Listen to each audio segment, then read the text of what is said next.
it's definitely not such that it's easier to raise a larger amount on crowdfunding. You're almost doing a very complex marketing campaign at the same time as you're raising a normal raise. We raised 3.4 million. Would you recommend for a consumer product to always explore the crowdfunding route? I think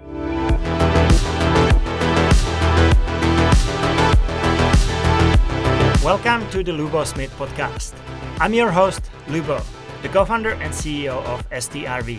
And I'm here to talk to industry leaders from the tech and startup space, extracting the wisdom they have been gathering over the years and asking them about the best tips and tricks they use to operate at the top of their game. Today, I'm happy to welcome Anna Gudmundson, the CEO of Sensate, a stress relief technology that was launched in 2019. Anna is very passionate about making impactful tech that affects our daily lives. And with Sensate users being in more than 50 countries, they are on the mission to help people get rid of stress entirely. And I've been a power user of Sensate for quite a while now. And when the opportunity to have Anna on the podcast presented itself, I was extremely excited to be able to share that conversation with you. So without further ado, let's dive into the discussion. I very much appreciate you hopping on the show to represent Sensate. I want to tell you a little bit about my story with Sensate and how I actually found out about the device and was very curious to hear directly from you and have you on the podcast. Because for me, tapping into all the tools related to optimizing health, biohacking, etc., was always of big interest. And when I realized that there is something like HRV, and there might be ways how to influence that, that's where I got really, really intrigued. And I tried multiple different devices that I test out. But when I saw Sensate, I was I saw the reviews and people raving about it. And I'm very happy that we're able to have the discussion today and hear directly from the CEO how it all came to happen and what's behind it, etc. So welcome to the show. No, I'm really excited to be here. It seems like a lot of topics that we have in common as well. So yeah, my background is actually, as you know, all in technology. And over the years, I've really gravitated towards working with technologies that have massive global impact as the technology does on society, right? So worked all in mobile, worked in big data, a lot of technologies that have shaped our lives and society, but then really wanted to see positive impact. And it's really my co-founder, Stefan Schmelik, who was the founder of the New Medicine Group in the UK, who came up with this genius device, right? This genius product. And it aligned very much with, because I'm also a certified breathwork practitioner. I am really interested in optimizing myself. I've studied the nervous system and things like that, more on a hobby or how to self-optimize versus directly related to work. And so when I got introduced to Stefan by several people, actually, at the time, I was more interested in helping this amazing person. He is an amazing person. He's helped so many people with severe stress and trauma-related health conditions. And his clinic is very well renowned. Now he's doing this full time, so they conveniently ramped down during COVID. But I wanted to help him, and I wanted to learn more, especially about how we're using frequency, and especially sonic waves, which, if you geek out on it, it's very fascinating. I mean, a sound wave is really powerful, but it's just energy. So, and I've also studied signal processing and a lot of things in the past. So it was out of curiosity, not really what I thought was going to be what I'd be doing with a number of years of my life. And so it was really when I got to help on an advisory and contract basis, Stefan take the first product to market. and tested it out with selling it with a broad messaging, and then seeing the usage rate of the first 1,000 users. Then I knew this was something completely different that had the chance to have global impact. Because with the enormous global challenge we have with stress and anxiety, and the fact that we know that triggering the stress response makes us physically sick, because it disconnects the prefrontal cortex, the immune system, the digestive system, the reproductive system. I mean, like, doing something that continuously disconnects the immune system, obviously over time, will make you sick. So we have this enormous challenge, and people are finding it very difficult to meditate and finding it very difficult to establish practices. Both Stefan and I meditate. We're huge promoters, by the way. So he found that this was something that worked with people in clinic. And I saw usage data that I had never seen in the industry, and realized that this is actually something that can help just normal people that are overwhelmed and stressed and anxious and can't sleep. And so from there on, I started to take it very seriously and ended up co-founding the company with Stefan and have never looked back. It's amazing. Can we break it down for the people how Sensate actually works and what it does with the human body? Because even for me, I've been using the product for quite a while now, but I would still like to understand all the stuff that is happening on the background. Maybe it will even enhance my use of it. It is kind of a little bit magic to me too. I'm obviously not the medical background. But what I find fascinating is, okay, so let's start with where it works, how it works. So the little pebble device goes on the sternum. You put on your own headphones and you start a session in the app. And the sessions are between 10 and 30 minutes. So you can either use the lanyard and just recline, or you can lie down and just place the little pebble, Sensate pebble, on your sternum.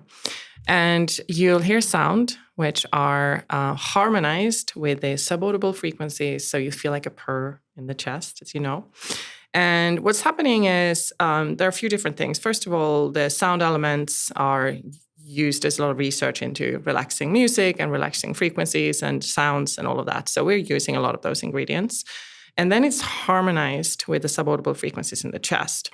And so the harmonization aspect, if we think of, we know what sound looks like if you send frequencies that are in dissonance, sound waves, or in harmony. We get all this sacred geometry and resonance and water. It's amazing. I saw that video recently where you change the frequency and suddenly you get different shapes, and it's amazing what it does. It is amazing. And I think we're so used to sound waves that we don't even think how magic it is, how magic also music is, right? So the harmony, like we can even know, like sending signals with dissonance or harmony into cells, like cells, we're all water. So we can kind of figure what that happens there.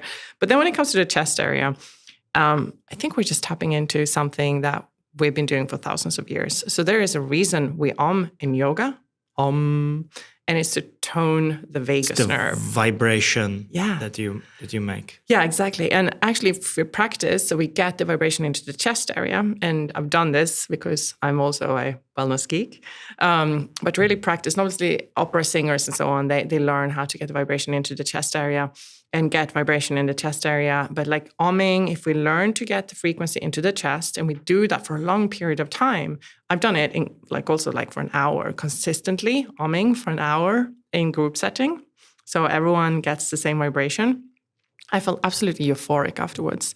So that is also vagal nerve activation. Then there's a lot of other, like the vagus nerve is like really trending now. Everyone's figuring out how to strengthen the vagal nerve tone because obviously that is really key to wellness and longevity. The Sensate is vibrating you. So I think there's something that's very intuitive to the body. It brings you into the body, which is a really important aspect. And so it's the whole kind of session that is very calming for people. And when you look at the world and the environment that we live in today, and how difficult it is for people to get into things like meditation or yoga, to me, creating a device like that feels like there's a shortcut. It's served to you on a silver platter. It's like one tap away, and you can immediately feel like you are calming yourself down. Yeah. And that's what so many people need right now. I think we have to consider ourselves in a little privileged clique when we have the opportunity to worry about our optimization versus worrying about coping, getting by, and not feeling completely overwhelmed and anxious. So such a lot of people just need a way to fall asleep, just need a way to calm down in order to then take the other actions that are constructive in their lives. So we really think of this as the first step and sort of having a ripple effect, because when we're in an activated stress state, we don't actually make good decisions for ourselves or anyone around us, right? So is the majority of your focus on like reducing stress and helping people to relax in various different situations?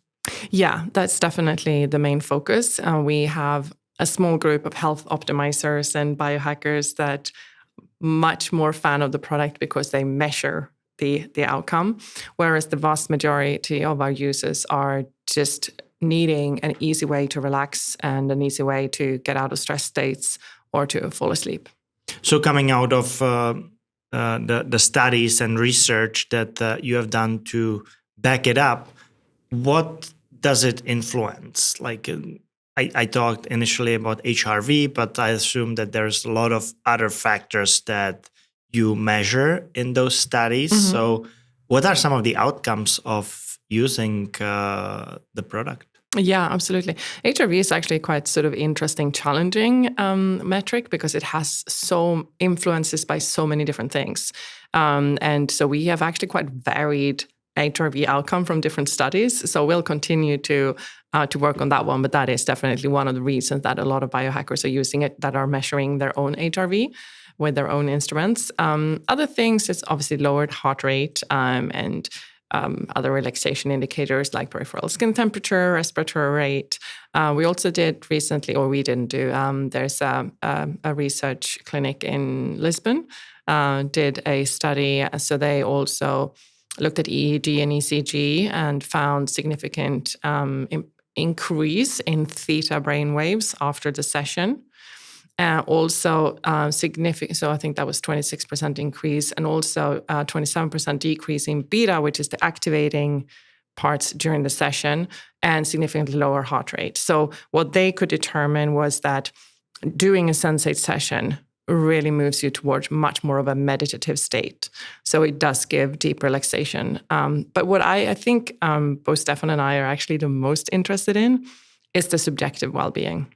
So because if people aren't really feeling more relaxed, they're not going to continue to use the product. And if they don't continue to use the product or come back to it when they're stressed, right? There's no problem if you don't need to use it for a month. Amazing. But stress and issues and challenges they to come sleep, and go. They come and go. They come back. So just it's never really the pursuit of trying to remove all the stressors. Yeah. We need to have better things to stress about, and then have really good ways to manage stress when we have it in our lives. Yeah, I feel it's yet another tool that you can deploy into your practice, right? When you feel like you are overstressed, because a certain level of stress is good. Yeah.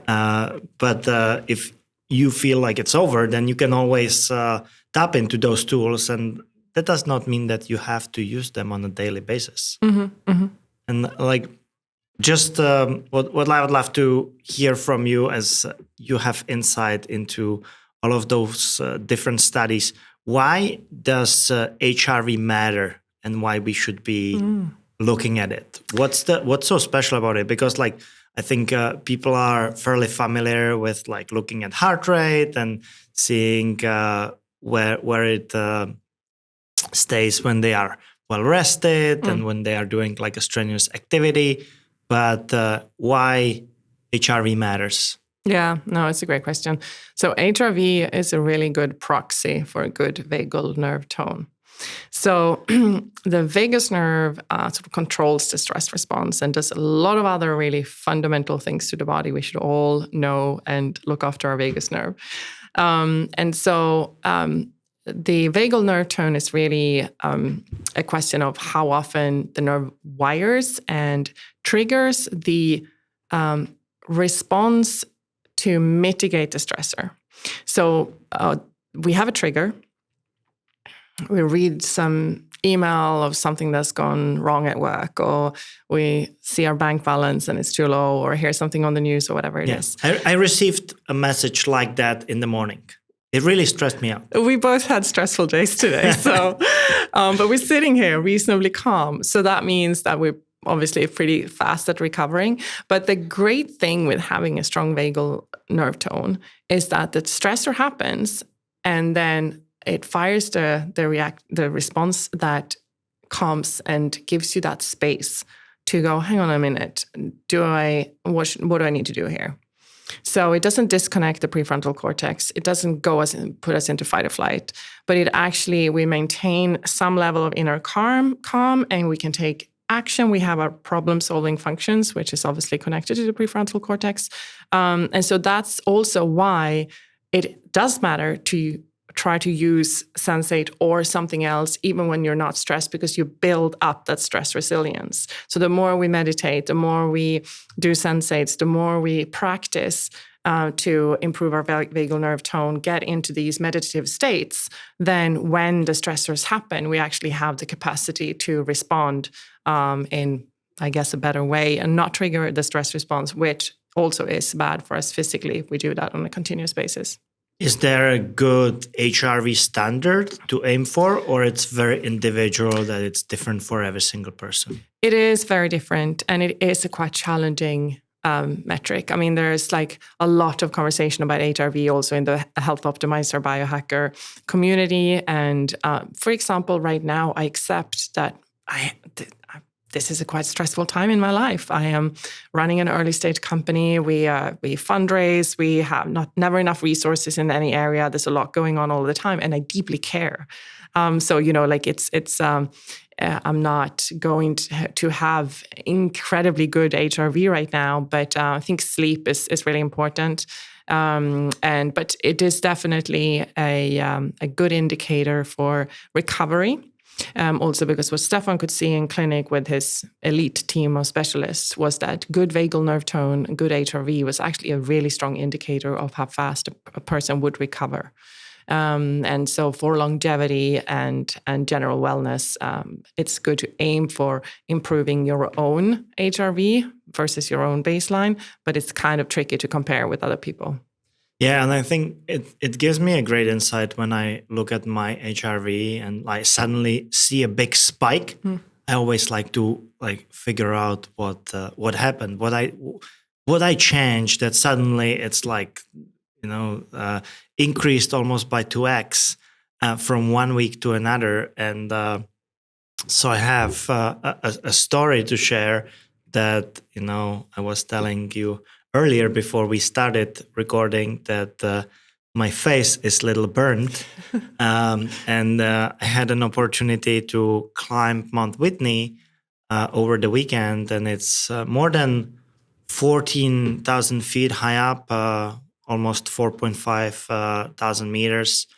It's a high elevation. We went there basically from LA all the way to the top in less than 24 hours.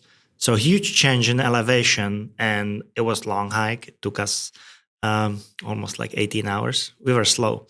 But what I'm trying to say with that is that, of course, the day after, I was really tired. All of my metrics were down. But when we got back, and my body suddenly was oh, there's oxygen again. Everything, my heart rate dropped dramatically. I think I had a resting heart rate of 34. Wow. I have never had that, and it's going away. It's coming back to normal. But my HRV almost doubled. So this is a very interesting perspective that now I understand why training in high elevation makes such a huge impact on human performance. Yeah, no, that's exciting. Yeah, I for example, I had a very stressful time, almost near burnout some years ago. And after that, hard exercise actually lowered my HRV because my body was already under stress. sort of chemically. My adrenals were tired, etc. So it really depends on where you're at, and like a lot of different parameters in life. That's why it's challenging, but that makes a lot of sense. And I think it's like one of the good recovery indicators, right? If you do a strenuous workout, then like, of course, like temporarily your HRV is going to drop, but it should pick back up shortly after, hopefully. Yeah. You have managed to have a very successful crowdfunding campaign to take things off the ground. How did you coordinate all of that to make it a success within the community? Because in the end, now I remember that I think I learned about Sensate from Dave Asprey, I believe. Right. I think he was one of the first ones reviewing the product back in the day. Yeah.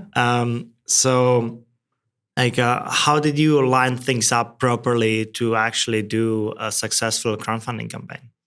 Great. Yeah, we did the first one, which was actually in Indiegogo in 2020, I think. We did over 1 million really early on, when we'd only sold the initial batch of products ever. So it was very early.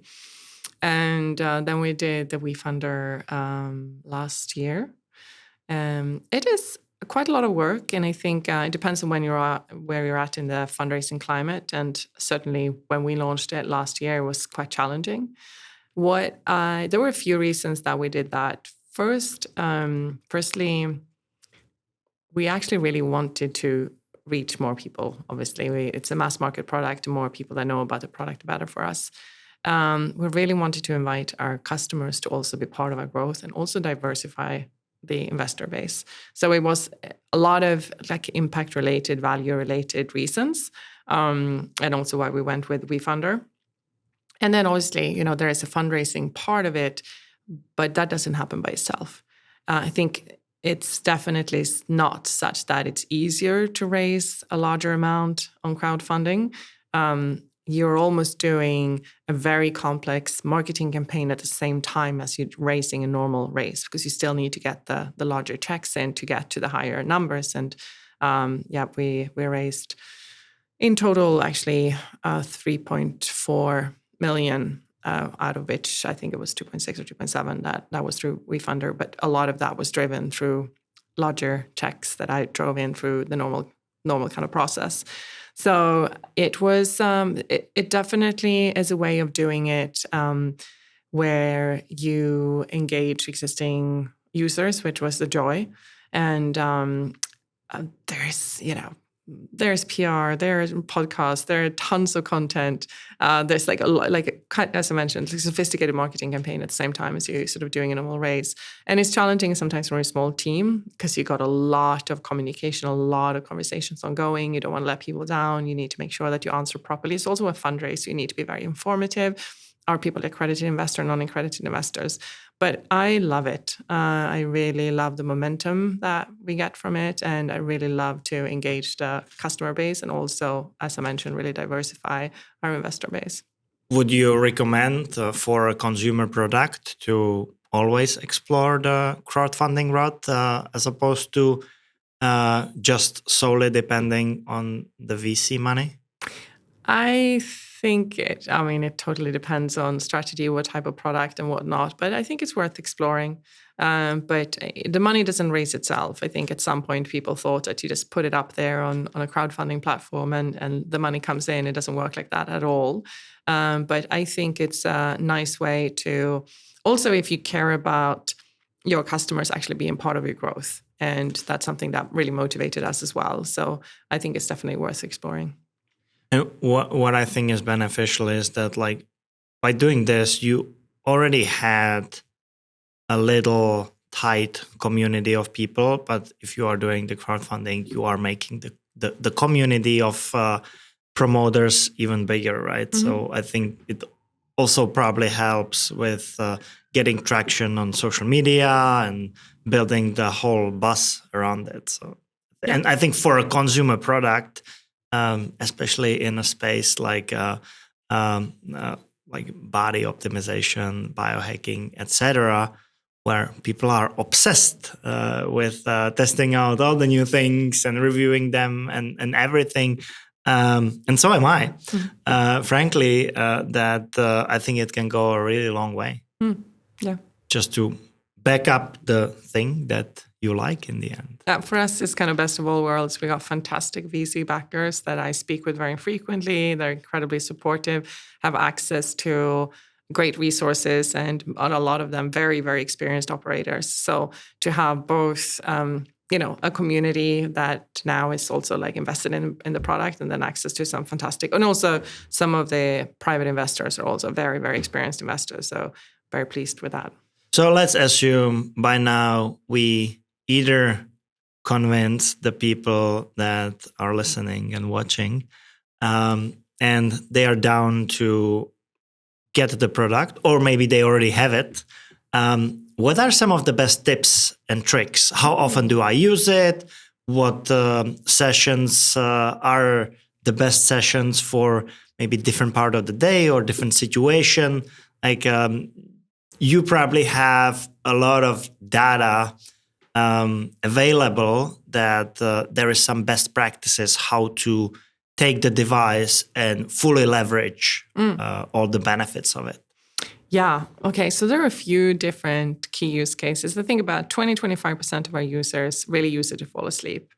And we've just created a category for Somnos for sleep. So that may or may not just have launched. It will at some point. But just having sessions for sleep specifically. The reason we have a number of different sessions, so tracks or sessions, is because it's also personal. How you can't say this, especially when it involves music, this is better for you. So there has to be some kind of choice for preference, and then most of our users use it when they feel like they need it. And then we have the more sort of optimizer that just use it as a practice. It's something that they do several times a day. But a 10 or 20 minute session a day is a great practice to kind of overall just starting to make sure that you sort of get that wind down.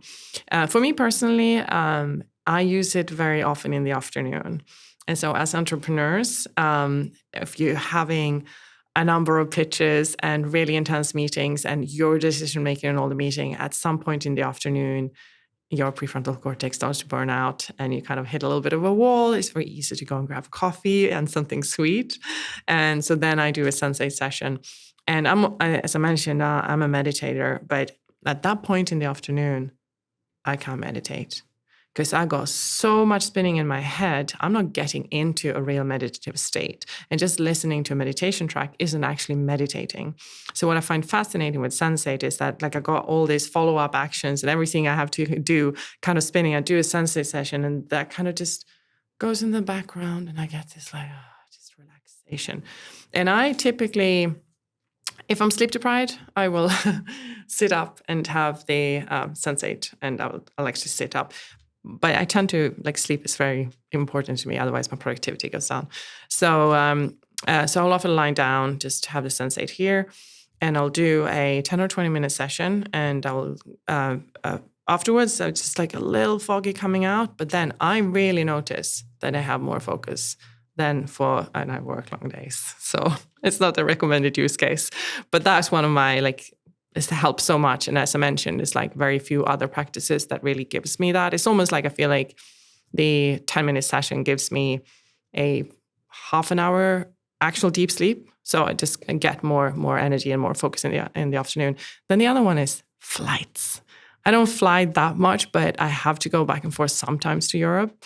And long haul flights, I can't sleep. And we're still an early stage company with investor money, so I fly economy, and it's such a saver. I have an Oura ring as well, so the Oura ring automatically, without me, will see exactly when I did my Sensate sessions because that's when heart rate goes down. I get this kind of sleep or rest for just maybe 20 minutes. I do a 30-minute one, so that's incredibly helpful. But as I mentioned, a lot of people also just use it at night. My mother, hope she doesn't mind me mentioning, she wakes up too early.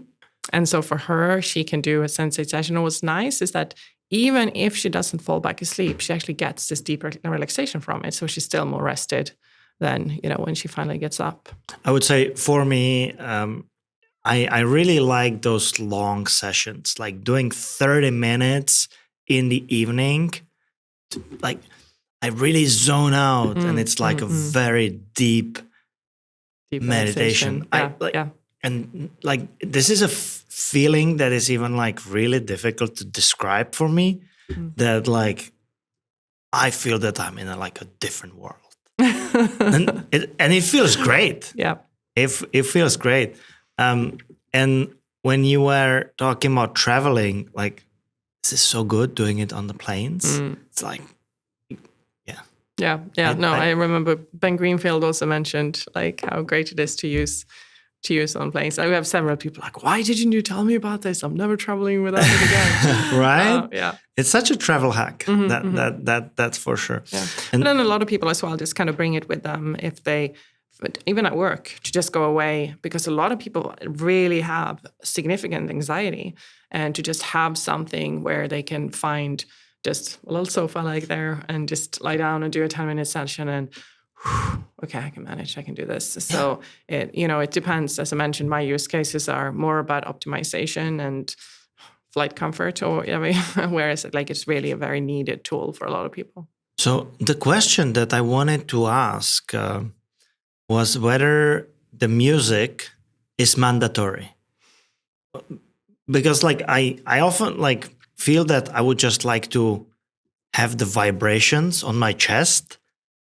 But is it just half the benefit, or it could work without the music as well? I guess maybe it's like 70% or something. So we definitely recommend the real use case to lie down, phone on silent, headphones on, ideally noise cancelling or in a quiet place. So you get also that harmonization between the sound and the vibration. But of course, you could use that. But I would say like it definitely reduces the effect, but it's also possible. And what we don't recommend, because there is an importance with the harmonizations. For example, I get asked sometimes to come to places and demo. We demo at conferences and things like that.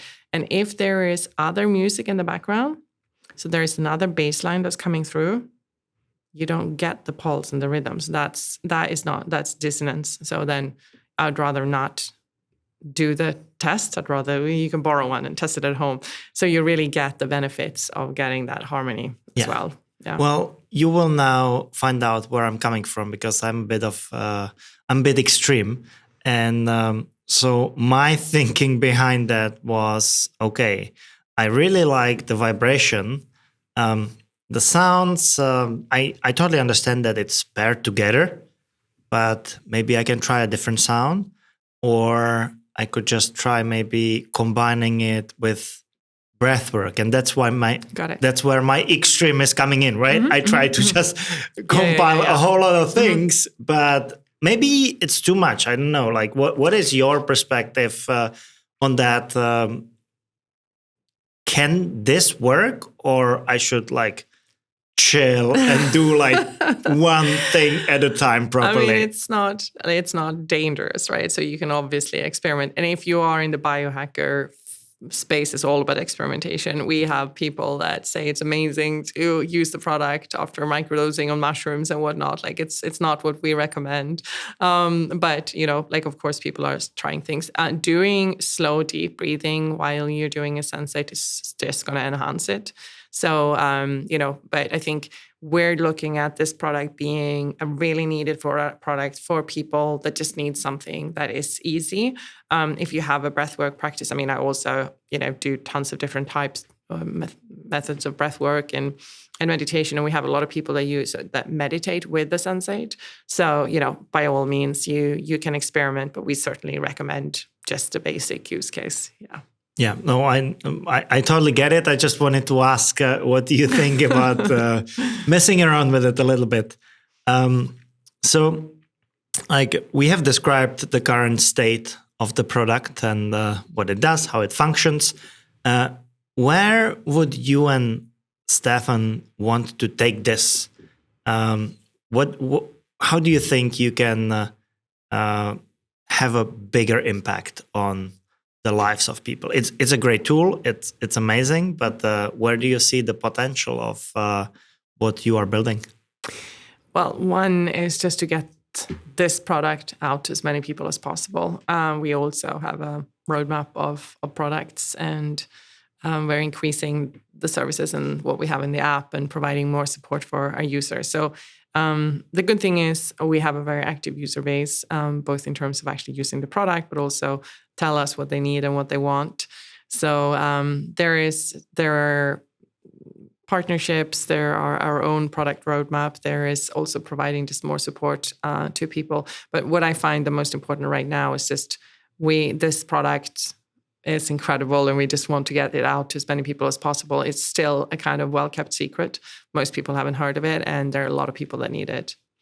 And we're seeing as well, like we have more and more clinics and practitioners that contact us and say, hey, I've tested everything. I find that Sensate is the product that really works with my patients or clients. Do you have some kind of affiliate scheme? And so we set that up just based on that. And that's amazing because they are extremely well equipped to, describe the product and so on. But it's a relaxation product. It's not a medical product. But as we mentioned before, in order to recover from other interventions, it's important to be able to relax. We also have a cancer clinic that is using the product during chemo or before and after, because that's a very stressful to the body. So obviously, Sensate doesn't cure cancer, but if you are going through stressful procedures, it's great to have a product that helps you relax. Yeah. 100%. Let's move into a bit more general discussion about mindfulness and well-being and tech, because I know that like you have deep experience with much broader set of tools, practices, and everything than just Sensate, of course. Like you. It's a great tool. But how do you look at the intersection of leveraging ancient mindfulness practices versus these cutting edge tech products, right? Do we need more tech products to actually go back to our roots? There is a little bit of a fight that I have because I also run a tech company, and I feel like I want to be building tech that we are actually less dependent on the technology. I don't want to be building technology that will make us addicted like be glued to our apps and devices all the time. Yeah. And so I would love to hear your perspective of like, how do we not overdo it with basically involving tech in all of our aspects of life? Yeah. Well, I mean, like, it's also just like, is technology the enemy, or is it what we're doing with technology? So I see technology as a amplifier, an accelerator, and having worked both in the mobile industry and early on also with social media tech, kind of seeing the both positive and negative effects that had. Initially social media was all about connecting us, and then it kind of moved much more to manipulation, and now we've seen a lot of very negative effects of it, right? So knowing that technology can do both great and terrible things to us as individuals and society, I think is a starting point, and also very much what motivates me. So I think it's also meeting people where they're at today. And most of us are not near waking up in the morning going, great, I only have 1 hour of work to do today, so I'm going to go for a barefoot walk on my big land, and then I'm going to do an hour yoga. And then, so, it's just recognizing that most of us don't have lives, and that's where technology can help, right? And then we can still move in a direction of living more balanced life. And actually, I think we should really have a conversation about how do we want society to work? How we're building this ourselves. We're actually choosing as humans how our society works. And we should talk more about that and how do we want our lives to be. But the first step is to find a way to get out of just activated stress states, because that's really unhelpful, and we're not going to solve problems for ourselves or anyone around us, right? So I think technology can play a great role in our current lives. And also, I believe in, like, one of the reasons I also like Sensate is kind of validated in a way with like ancient traditions. There's nothing odd with low frequency vibration and sound and music and certain frequencies and getting vibration into the chest area. So there are other things where shooting things from the nerve endings into the center of the nervous system and whatnot is not actually natural to the body. And so I do see something that has existed for a long period of time as a validation point. And so I think there is an intersection where we are kind of developing technology with what's nature, and that's something that I think there is a large potential there to develop really helpful products. It's the balance in the end, right? Yeah.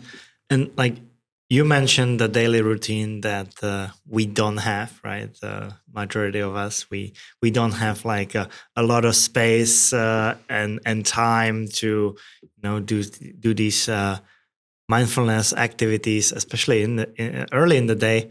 I can speak from my experience that like I wish I would have time to do my morning meditation, really have like enough time to properly wake up and everything. Usually it works in a way that I wake up, I have 15 minutes and I'm hopping on the first call of the day. Mm-hmm. But what I try to do is I try to at least leverage some other parts of a healthy routine together with that. And for me, that is that I take a walk for about 1.5 miles. Mm-hmm. While on that call, Great. I'm exposed to the sunlight, especially whenever I'm in LA. Right? We get a lot of sun here. That's good.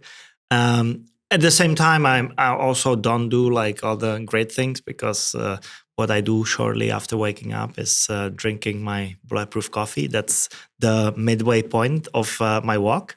I specifically pick a coffee shop that is quite distant, so I actually make it there.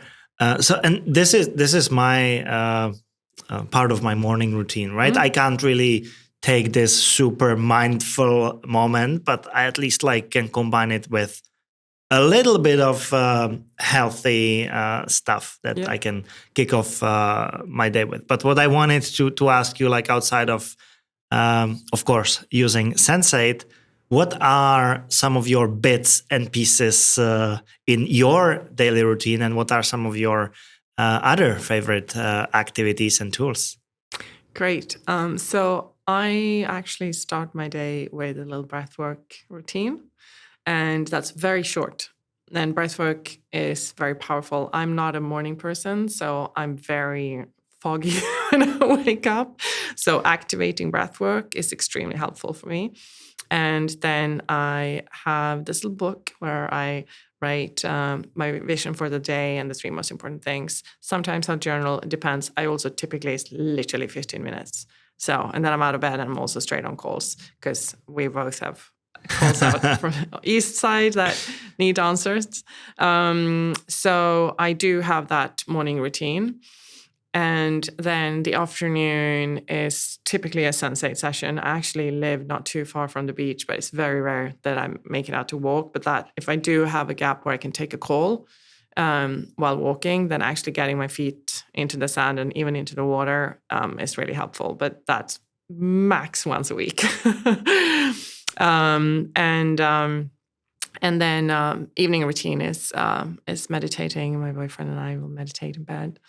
So yeah, and then like it varies. I think if I tangled myself up big time and I just can't see clear, then I do a longer alchemy breath work, which is intense. It's almost like a psychedelic session, and that will pretty much never fail for me to get that bigger perspective, see clearly the solution. But that's work. How did you get into that? And how much time do you need to get into it properly? Yeah, it's about 45 minutes. And that's intense. But I think I am when it comes to, I'm quite hardcore with things like that. So if I no, I need to do it, I'll do it. I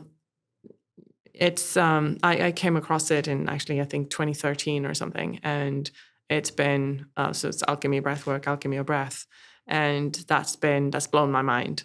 I could not understand, after also having done yoga for many years and learned yogic breathings, that there were breathing techniques that activated you in a similar way to psychedelics. That was very fascinating to me.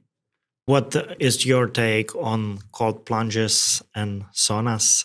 Is that something that you have part of your practice as well, or you live this for others? I'm Swedish. I grew up doing sauna and jumping straight into the snow. So yeah, I like saunas. I do like now. I do saunas and cold showers. I don't have access to a cold plunge.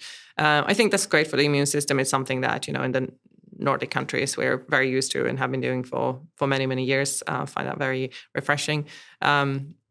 This huge like ice bath type of. I think a lot of what Wim Hof is doing as well is actually real. There's a lot there. Exactly how to do it, when, what, I'm not that much of an expert. Personally, I quite like the sauna and then cold. Yeah, very refreshing. And like, there's of course a big trend in terms of all the stress. I would say mitigating devices. I think that the whole market is estimated to be valued at like 2.5 billion this year and rising.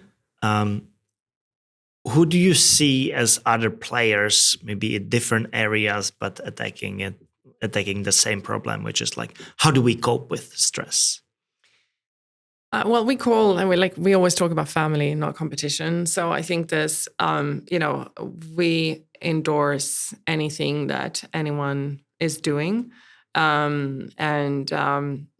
There are products, wrist products that are reminders. There are products that help you, teach you good breathing technique, fantastic, meditation, whatnot. And then you obviously have all the trackers. But in terms of therapeutic products, I have a Cove, a Happy, I have a lot of them. I personally use Sensate a lot more, but I think it's fantastic what everyone's doing, and also it's like there is no competition of this market. Everyone is stressed, so if a person finds that another product works for them, fantastic. Whatever, really, the mission here is just to help people getting out of stressed states.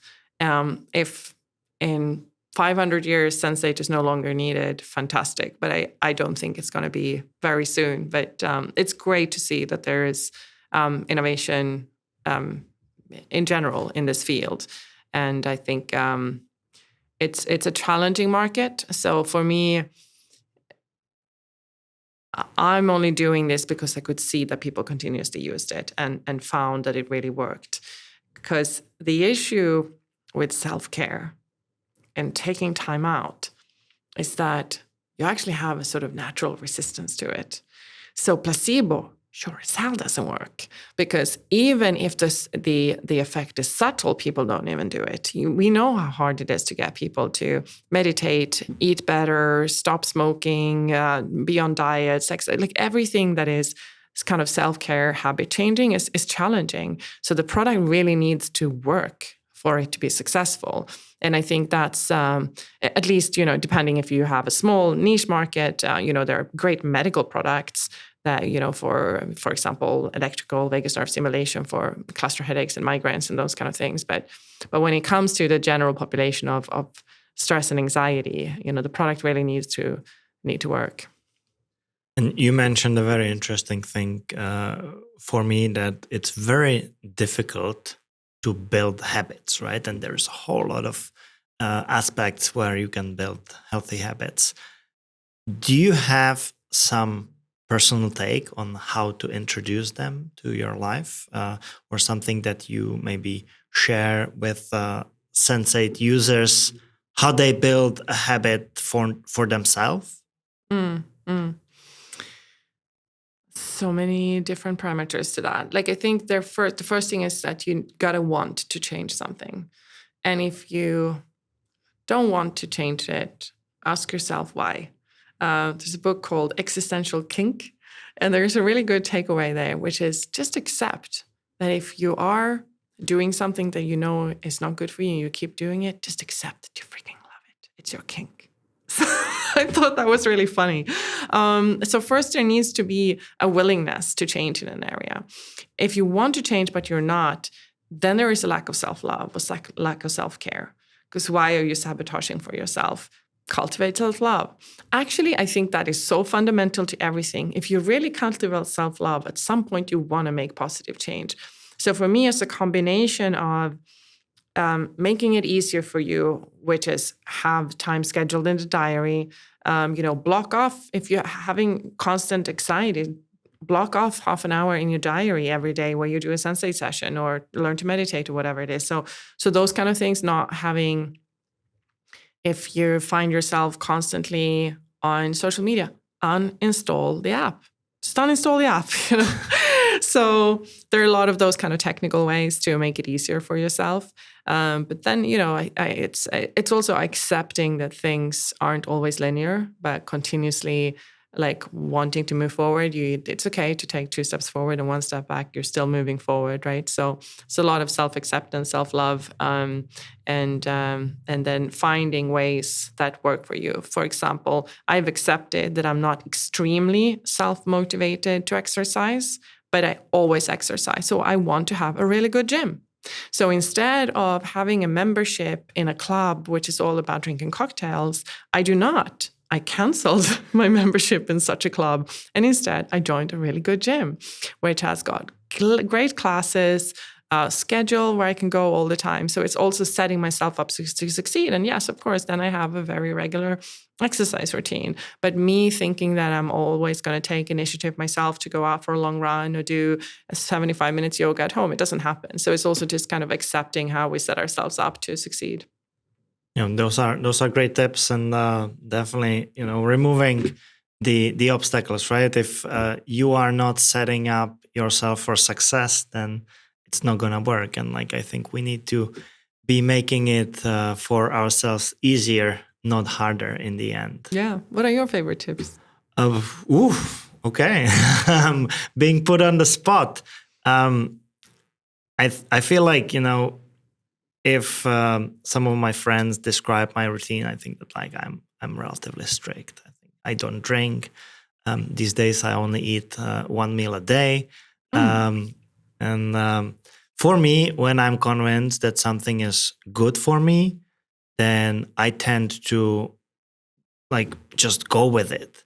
Great. And I think I can always keep 3 to 5 habits of all of them, in a very clear schedule that I follow it all the time. But as I add more, some of them tend to fade out, right? So these days I do a great job with when it comes to, for example, the diet, what I eat. But I feel like I could be exercising a little better. I could focus on that a bit more. There are weeks and months where I solely go and I exercise. I do great progress on that. Then I have my mindful moments or my ice bath moments. There's a lot, and I think that I look at it from the perspective that I also don't want to be overwhelmed. Mm-hmm. I want to be enjoying it, and I don't have to check off every single thing every day. Yeah. I just want to also feel good about it. For sure. And I do feel good about it. Yeah. That's I think the most important thing for me in the end, right? It's not about being perfect. Mm-hmm. I think striving for perfection is a great path to set out, but definitely don't want to be disappointed if I don't make it to be perfect, because if you do that, you are not setting yourself up for the success, because I think it's a great vision, but the visions are usually or very rarely achievable at Yeah. least. And I think, to that, what's the driving force? Are you doing this because you love yourself and you just want yourself to feel really good? Or is you doing it because you're not good enough? And so the driving force behind why you're eating healthier, is it because you feel fat and ugly and don't like yourself? Or is it like, I want to feel more amazing. I want to have more energy. So it's all about, because I find that when you do something from discipline or self-loathing, it's always short. Yeah. It's always gonna go back. Whereas if you just cultivate self-love, at some point you actually want to be healthier. You want more for yourself. So that distinction I find extremely important. And that's for example a feeling that I get when I do an ice bath. The feeling that I have afterwards is amazing. Yeah. And I wish like I would have a setup to be able to do it every day. I think I might get there soon. We'll see. I don't have the setup right now, so it's kind of random when I do it. But I think that if I ever make it to be able to do it in the comfort of my home on a daily basis, I think it would also have a big impact. And combining it also with Sensate sessions and with all the other stuff would be amazing. Well, there is one more area that I wanted to tap into, and it's your entrepreneurial journey. And you have gone through a lot, and you have experienced different industries and different products. And I would love to kind of look at it from the perspective like, you have experience of robotics, you have now experience with devices that help us with releasing stress. You also have experience with AI, and there's a huge boom with what's happening in the AI world. There is a whole new product that is going to be released by Apple that might open a new door for all the tech and us, how we interact with it. Where do you see some of the trends and opportunities going forward overall, not just for Sensate yourself, but like, what do you think is ahead of us? Gosh. There are two such strong contradictory trends right now. One, which is this explosion of meditation, self-awareness. How do we learn to be in relationship, like evolving ourselves as humans? And then at the same time, a lot of opportunities to self-destroy right now, right? I always talk about it isn't really the technology, it's kind of a value system. And if I look at like early on with computers, we actually said, this is amazing. Everyone's going to work just 3 hours a day. We're all going to have time to be with family and evolve spiritually and do things we love. Of course, that didn't happen, right? Instead, we perpetuated accumulation of, for example, money in society, right? So it wasn't the worker that worked less or got paid for the computer's capacity. And then we started the internet, and it was like, oh, this little guy is able to compete with this big guy and whatever. And instead what we have is global monopolies instead of national monopolies. So it isn't really the technology, it's just our value system. We're just perpetuating the same system. And so, if our value system and our economy and the systems within which we operate, we just put some AI fuel on it, you put some robotics fuel on it, we're just going to perpetuate more of the same. So I think it's very naive. I hear a lot of the same sort of conversations around blockchain technologies and Bitcoin. And it's just like, well, listen, a technology in and of itself is never democratizing. It's what we do with it. So we really have to look at the bigger picture and the system. But I do think that, for example, the new Apple AR headset, like, I want one. But I also am very aware, and this is actually a very important point, we're visual beings, and we're already struggling, and teenagers are really struggling with screen addiction, right? It's quite kind of scary. And so we need to either train ourselves from the age of 3 in how we work and what our triggers are, in learning to see when we're being triggered by desire based on visual cues and all of that, because we're slaves to it otherwise, right? And what we know about evolving is not spacing out, being in a screen, being somewhere else, but actually coming back into our bodies. And so that's also very much with some of the wellness technologies. You might be looking at a beautiful scenery and feel better momentarily, but you've actually been out of your body. And so every Levine and anyone who knows anything about trauma and how trauma is stored in the body knows that the work is to kind of come in and be present in the body. So I think there's both this massive evolution in our knowledge, which I really believe in and see, and then hopefully we'll use technology to elevate that. But it's a choice we have to make. I feel like we will need to educate not just ourselves, but especially the younger generations how to use technology in the right way, so it does not totally mess up our lives. Yeah, so it's tools for us and not that we're the tools. Exactly. Yeah. So hopefully, the world will not be taken over by the tech, and we will be here just, for fun. I hope that this is not what is awaiting for us, but I'm thrilled about the innovations that are happening in the tech sector, and if we can optimize our health, if we can absolutely live happier lives, I think we are fulfilling the mission pretty nicely. But we should definitely not go crazy and be increasing the addiction on the technologies. Personalized and